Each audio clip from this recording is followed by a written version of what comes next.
Hey, this is Kurt the Boat Doctor again. This is more showing you how I load the boat by myself. Now, don't do this, but I do it. It's kind of thing, but I undo this. But this is so short, it doesn't really matter if you got that hooked up or not. Sometimes I do that just because if I have to get kind of the trailer in the water and I have to reach over, if it gets pinched between this hook and here, sometimes it's a bugger to get that undone. So I sometimes do that. Well, I'll leave that where it's at. But I also tie a rope off to the front. You don't have to. A lot of times I don't. But when you're running slick bunks like this, if the water's up high, it doesn't take much for when you undo that, for this boat just to take off on you. And especially if you have this, that's why I take that off sometimes. Because if you release this and this boat decides to go into the water, what's going to happen is it's going to jerk and lock. Now you got to winch the boat back up. A boat this size isn't so bad, but if you got a heavier boat, it's kind of a bummer. So that's why I do that sometimes. But then I tie a rope off here to this. What I can do is wrap it around the trailer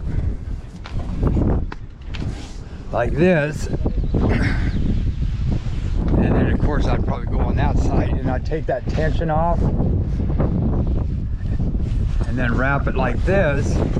So then what I can do is if I release this boat takes off. This is only going to go just a hair until this rope gets tight, and then I normally stick my feet down on it like this to hold it for my body weight.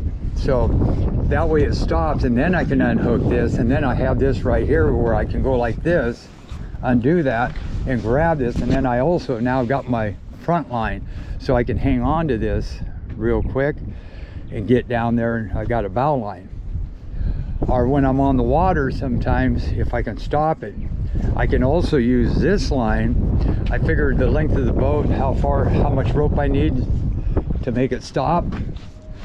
Then what I do is I go over to the dock and tie this off.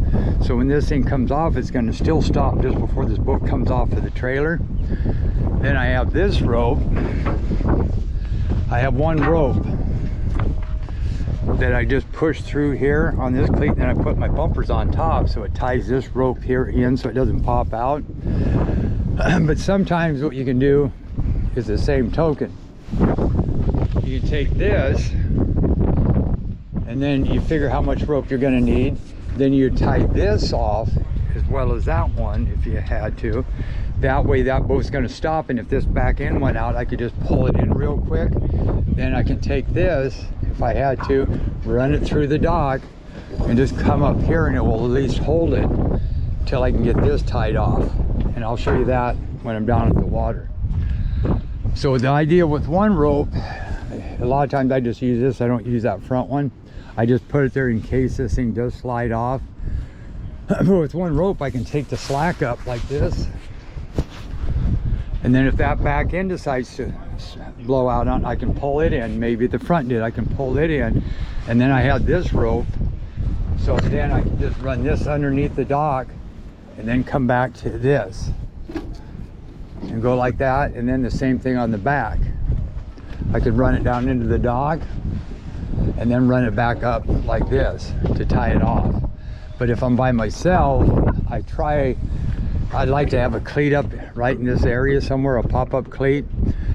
So if it's real windy and it's blowing me away from the dock, what I can do is I can run this underneath the dock part. Like say this was the dock, I could run it underneath here, put it to the cleat, run the back end up to the cleat. And then what that would do is when I'm in the boat, I don't have to get outside the boat and unhook the front, unhook the back, hold on to it, jump in the boat. If I have this tied, which I'll show you, this is just part one, tied off to a cleat here or this, I can be inside the boat, motor running, ready to go, undo it, bring that rope, jump right to the throttle and get out of there. And I'll show you it tied up when I get down there.